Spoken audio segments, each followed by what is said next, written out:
How's everybody doing today? It's time for another reaction video, this time from CrashCourse. It's a great YouTube channel, and I will leave a description and the link below so you can check out their video on the War of 1812. So without further ado, let's get this thing started. The War of 1812 is something that interests me a lot, so let's see what we got. Hi, I'm John Green. This is Crash Course U.S. History, and today we're going to talk about what America's best at. War. Mr. Green, the United States has actually only declared war 5 times in the last 230 years. Oh, me from the past, you sniveling literalist. Well, today we're going to talk...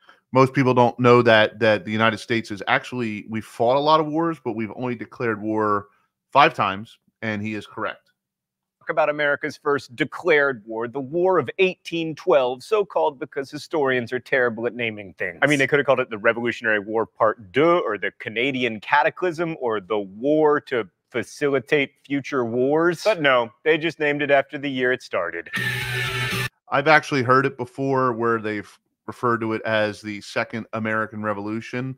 I don't understand that. I've never grasped that concept, but I guess you could call it that. I mean, it is a full generation removed from the American Revolution, but I get it.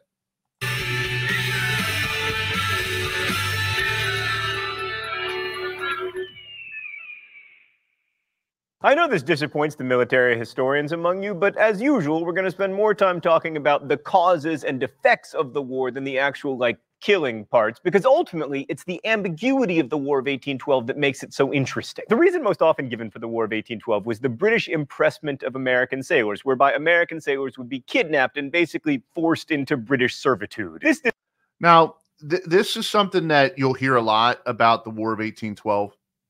And you got to remember that U.S. is kind of still a new country. I mean, we're not even 30 years old at this point, or just around 30 years old. And you have a lot of people that are moving from Europe, so it could be perceived by these British Navy that somebody with a thick accent in that time frame could be a person that ran away or deserted from the British Isles, or was a British citizen. And a lot of the accents at the time in the United States were still European-based, although we were coming up with our own accents. You would definitely tell the difference between today's world and that world when it comes to accents, especially state accents. Disrupted American shipping. It also seems like a reasonably obvious violation of American sovereignty, but it's a little more complicated than that. First of all, there were many thousands of British sailors working aboard American ships, so many of the sailors that the British captured were in fact British, which gets to the larger point that citizenship at the time was a pretty slippery concept, especially on the high seas. Papers were often forged, and many sailors identified their supposed Americanness through tattoos of eagles and flags.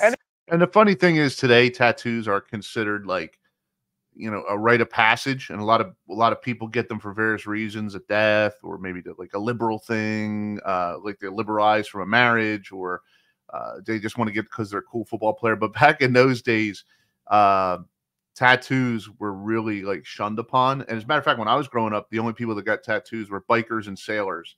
So the world has definitely changed when it comes to tattoos. And there were several reasons why a British sailor might want to become or pretend to be an American, including that the Brits at the time were fighting Napoleon in what historians, in their infinite creativity, called the Napoleonic Wars. And on that topic, Britain's impressment policy allowed them both to disrupt American shipping to France and to get new British sailors to strengthen their war effort, which was annoying to the Americans on a couple levels, especially the French-loving Republicans. And that's something to remember, too, is that when this war was going on, Napoleon was in Europe. There was a lot going on, and it was kind of almost like a global war that expanded all over Europe and parts of North America. So just keep that in mind when you're talking about the War of 1812.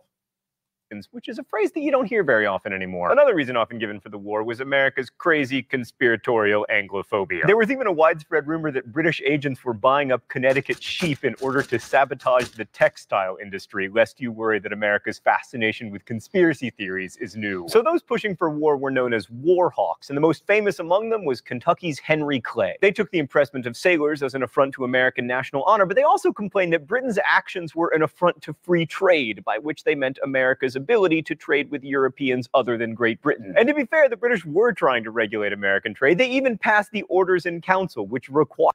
And let's also remember, too, that New York, if you don't know, that New York was one of the biggest, and still is today, but at that time was one of the biggest trade ports in North America, if not the biggest trade port in North America. So anything that involves shipping, commerce, any type of war, it affects the trade and the business operations of the state of New York, as well as the United States, with New York being the biggest port. Probably second would probably be something like Baltimore and Massachusetts, that are right along the ocean there. So this definitely plays havoc on the American economy. Required American ships to dock in Britain and pay tax before trading with other European nations. Britain, we were an independent nation. You can't do that kind of stuff. We have a special relationship. It's not that special. But the problem with saying this caused the war is that the orders had been in effect for 5 years before the war started, and they were rescinded in 1812 before the U.S. declared war, although admittedly we didn't know about it because it didn't reach us until after we declared war. There was no Twitter. Another reason for the war was Canada. That's right, Canada. Americans wanted you, and who can blame them? The whole Canada kerfuffle is crazy because during the American Revolution, the U.S. Congress tried to get Canada to become like the 14th colony, and we had fought in Canada during the American Revolution. You're going to see you fighting in the War of 1812. We wanted Canada. We saw Canada as kind of like our another state. The thing is that the Canadians still had a lot of French that were living there, left over from when the French ruled it, and they still had a British way about them, and they didn't really like people from the United States. It was more of a, like, you know, these Southern Yankees type of thing. So Canada never really wanted to become part of the United States, but there was a big push in the early Republic period to make Canada part of the United States, and it would be a totally different world today if Canada did become, you know, part of the United States. With your excellent healthcare and your hockey and your first-rate national anthem. Stan, this is fun, but enough with the hashtag 1812 problems. According to Virginia Congressman John Rudolph, agrarian cupidity, not maritime rights, urges the war. We have heard but one word: Canada. Canada. Canada! I'm not here to criticize you, John Randolph, but that's actually 3 words. Now, some historians disagree with this, but the relentless pursuit of new land certainly fits in with the Jeffersonian model of an agrarian republic. And there's another factor that figured into America's decision to go to war: expansion into territory controlled by Native Americans. So, it's time for the mystery document? The rules here are simple. I try to guess the author of the mystery document. Usually I'm wrong and I get shocked. All right, let's see what we got here. You want, by your distinctions of Indian tribes and allotting to each a particular tract of land, to make them to war with each other. You never see an Indian come and endeavor to make the white people do so. It's Tecumseh, drop the mic, is something that I would do, except that the mic is actually... We had, as Americans, had issues with natives for years, even before we were a country. You know, when we were still owned by England, or even if you're in Canada, you had issues with the natives as well. So it wasn't just an American thing. As we expanded west, we went to war with different tribes, and the tribes, you know, sometimes combined. Sometimes tribes made war on other tribes, or sided with us, or sided with the British or the Canadians or the French. The whole Indian Native American kerfuffle is very complex. It's not as simple as Americans just went west and they killed all the Indians until they all died and put them on reservations. There's a definite difference in this, and it's definitely more in depth. Actually attached to my shirt, so there's no drama in this. Clearly a Native American criticism of white people, and I happen to know that that particular one comes from Tecumseh, and I don't get shocked today. So it shouldn't come as a surprise that Americans were continuing to push westward into territory where Indians were living. I mean, this was a big reason for the Louisiana Purchase, after all. By the beginning of the war, more than 400,000 settlers had moved into territories west of the original 13 colonies, and they outnumbered American Indians by a significant margin. Some Native groups responded with a measure of assimilation. Cherokees like John Ross wanted to become more civilized, that is, more white. And one thing you have to take note too is that the Cherokees, originally from like North Carolina, Tennessee, Northern Alabama, that area, North Georgia, they did become basically like almost like white people. Like they dressed as, you know, Europeans, they acted as Europeans, they had mannerisms. The Cherokees owned slaves. So there was a big to-do with the Cherokees basically assimilating, and this later comes to head when they get the Indian Removal Acts under Jackson, which is way after this war. Farmery, and some of them did even adopt such civilized practices as written languages, and slavery, the most civilized practice of all. People are always like, why aren't you more celebratory of American history? Well, why isn't there more to celebrate? But other Indians wanted to resist. The best known of these were the aforementioned I take concern with people like that. Like I said, this YouTuber is a great guy, but what is there more to celebrate? There's a lot to celebrate in America, and you get tired of hearing how everything was bad all the time. Yes, there's good, there's bad. Did Americans do bad things? Yes. Did other countries do bad things? Yes. Did we do great things? Yes.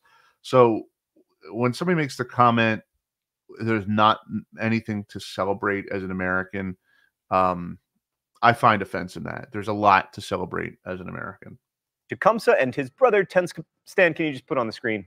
Yes, let's just enjoy looking at that. Right, that's just for all you visual learners. So he was also known as the Prophet because of his religious teachings and also because of the pronunciation issues. The Prophet encouraged Indians, especially those living in and around the settlement of Prophetstown, to abandon the ways of the whites, primarily in the form of alcohol and manufactured consumer goods. So stop drinking alcohol and eating refined sugars. This guy sounds like my doctor. Tecumseh was more militant, attempting to revive Neolwyn's idea of pan-Indianism and actively resisting white settlement. And Tecumseh, later a very famous Civil War general, would be named after him, William Tecumseh Sherman. As he put it, sell a country, why not sell the air, the great sea, as well as the earth? Did not the Great Spirit make them all for the use of his children? The Americans responded to this reasonable criticism in the traditional manner, with guns. William Henry Harrison destroyed the native settlement at Prophetstown in what would become known as the Battle of Tippecanoe. He would later ride that fame all the way to the presidency in 1840, and then, spoiler alert, he would give the longest inauguration address ever, catch a cold, and die 40 days later. And also is the only grandson presidency. He is president, and his grandson becomes Benjamin Harrison, who is the president of the United States in the later 1800s. That'd be a lesson to you American politicians. Long speeches, fatal. So I've just painted a pretty negative picture of the Americans' treatment of the Indians because it was awful, but I haven't mentioned how this... Let's also remember this, that there's this utopian idea that Americans were all bad, and Indians, natives, whatever you call them, were this holier than thou people that never did anything wrong, that never attacked anybody, and they were just sitting there, and we came and we took everything from them and killed them. The complexity issues with the Native Americans are a lot more in depth than what the standard glossy overview of American history was. Indians made war on each other. And there's no way to even tell which land was owned by what Indians, because they constantly took over tribes, they constantly beat each other up, and they constantly robbed each other. So I take a little bit of how would I put it? I don't look at the Indian issue as black and white as most people put it. It's very more complex. Relates to the War of 1812. The Americans were receiving reports that the British were encouraging Tecumseh, which they probably were. And the important thing to remember here is that the War of 1812, like the 7 Years' War and the American Revolution, was also a war against Indians. And as in those other two wars, the Indians were the biggest losers. And not in the cool way of the biggest... Let's I try not to get triggered with this, but let's also look at the fact that, the Indians decided to go to war with the Native America, the United States, or the continental powers in the American Revolution, the Continental Congress, Continental Country. So what was the Americans supposed to do? Just stand there and get shot? Or were they supposed to get their towns raided? I take kind of offense to make it sound like, we just waged this war on them for no reason at all. When you're a combatant and you pick up a rifle and you fight another power, you are a combatant. So a lot of times, I'm not going to say in all instances, but a lot of times the natives also participated in battles. They provoked battles. They fought. So what is a soldier supposed to do? Just stand there and not take it and let them kill them? I don't think so. Biggest Loser, where like trainer Bob helps you lose weight, but in the really sad way where your entire civilization gets John C. Calhoun. So the War of 1812 was the first time that the United States declared war on anybody. It was also the smallest margin of a declaration of war vote, 79-49 in the House and 19-13 in the Senate. Northern states, which relied on trade a lot, didn't want to go to war, while southern and western states, which were more agrarian and wanted expansion to get land for farming and slavery, did. The closeness of the vote reflects a profound ambivalence about the war. As Henry Adams wrote, "Many nations have gone to war in pure gaiety of the heart, but perhaps the United States were the first to force." Let's also remember this is the United States back then was not the way that we look at it today. So states were under one federal government, and it had been that way for, since the Continental Congress and the Constitution were ratified. But let's also remember that people from New York had very little in common with people from Georgia. The people from Massachusetts had very little in common with people from Delaware. So of course, most states are still going to vote what is best for their state, and the representatives and the congressmen, the senators are all going to vote what's best for their state, because they still had a stronger state idea of themselves. And that really doesn't come to end until after the American Civil War. So it's really still, even though we're a central country, we're still a patchwork of separate countries under the way the government worked. Themselves into a war they dreaded, in the hope that the war itself might create the spirit they lacked. Don't worry, Henry Adams, in the future we're going to get pretty gaiety of heartish about war. Anyway, as an actual war, the War of 1812 was something of a farce. Let's go to the thought bubble. The U.S. Army numbered 10 to 12,000, and its officers were sunk into either sloth, ignorance, or habits of intemperate drinking. The U.S. Navy had 17 ships. Great Britain... Let's also remember this, that up until the Second World War, the United States generally never had a large standing military. We relied on militia units and volunteer units from the states. When wars happened, when those wars ended, those soldiers went home, continued on their lives. There were very few people in career soldier paths. And outside of the officer class, if you were an enlisted person, a lot of times in those time periods, you were looked at as almost like a bum that couldn't get a job in the regular working world. So you went and got a job as a soldier. So these numbers don't surprise me, that the military was that small, and also that it had fallen in neglect. A lot of the experienced officers were from the American Revolution, weren't getting up there in age. I mean, you're looking at 30 years difference. If a person was 25, they were 55, 60 years old when the American between the time of the American Revolution and the War of 1812. So that's not exactly prime age, and that. So I get it. Had 1,000. Also, America had very little money. Britain collected 40 times more tax revenue than the U.S. But Britain was busy fighting Napoleon, which is why they didn't really start kicking America's butt until 1814, after Napoleon was defeated. Napoleon's defeat was also the end of the practice of impressment, since Britain didn't need so many sailors anymore.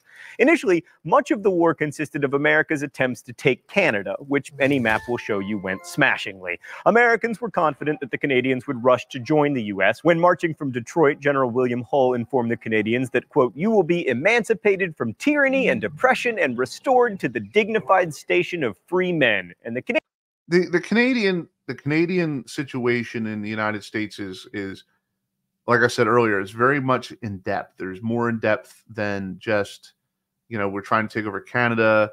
There was a feeling that Canada was this anomaly that was stuck on this European mindset, and it should be North American. Now later on in history, Canada does become its own identity, but they still have a very heavy royal United Kingdom presence there. So it's very interesting with that. Canadians were like, yeah, we're okay, actually. And so the British in Canada, with their Indian allies, went ahead and captured Detroit and then forced Hull's surrender. America's lack of success in Canada was primarily attributable to terrible strategy. They might have succeeded if they'd taken Montreal, but they didn't want to march through northern New York because it was full of Federalists who were opposed to the war. Instead, they concentrated on the West, that is, the area around Detroit, where fighting went back and forth. The British found much more success, even seizing Washington, D.C. and burning the White House. In the Western battles in the War of 1812 in Michigan, you have to remember this is like the frontier. It's very rural. It's not like rolling through the streets of New York City, or as they're talking here, even Washington City, Washington, D.C., they called it at the time. It's a big difference in fighting out west. The supply lines are more critiqued. There's more liberty with less political influence to the military commanders because it's out west. But as you get further east and you see the battles in Washington or the battles of Bladensburg in Maryland or the battles of Fort McHenry, becomes a little bit more political. And in those days, to beat a country, you wanted to capture their capital. And that was a big push for Washington. Course of the battle, British Admiral George Cockburn, overseeing the destruction of a newspaper printing house, told the forces that took the city, "Be sure that all the seas are destroyed so that the rascals cannot any longer abuse my name." It's hard out there for a Cockburn. Thanks, Thought Bubble. Given these problems, it's amazing there were any American successes, but there were. The battleship USS Constitution broke the myth of British naval invincibility when cannonballs bounced off it and earned it the nickname Old Ironsides. Oliver Hazard Perry defeated a... Which that ship is still a commissioned warship, and you can go visit it up in New England. I've never been there. I'd love to go and check it out, but it's still a commissioned warship and is one of the oldest commissioned warships in the world. British fleet in, of all places, Lake Erie. At the Battle of the Thames, William Henry Harrison defeated Tecumseh, and the Battle of Horseshoe Bend showed one of the reasons why Indians were defeated when Andrew Jackson played one group of Creeks against another group of Creeks and Cherokees. 800 Indians were killed in that battle. And speaking of... And this goes, that goes back to what I was saying about the Indians and the Americans and the British. The issue is more complex. I mean, he just said it. You know, they attacked each other and they fought each other because they were warring tribes on each other. And the natives didn't really care so much about the U.S. Constitution or the city of New York, or the city of, Washington, D.C., or even London for that fact. Most of them never even been there. So the complexity issues with the Native Americans is a lot more than just black and white. Jackson, the most notable American victory of the war was the Battle of New Orleans, which catapulted him to prominence. He lost only 71 men while inflicting 2,036 British casualties. Of course, the most memorable thing... And if you learn anything about the Battle of New Orleans with Andrew Jackson, the ad hoc force that he put together to fight this British army was amazing. Obviously, he had regular U.S. Army troops, but he also had state militia. He had pirates. He had freed slaves. There were civilians that came out and participated in the battle. Just this ad hoc force of different people that joined together to square off against this experienced British military force.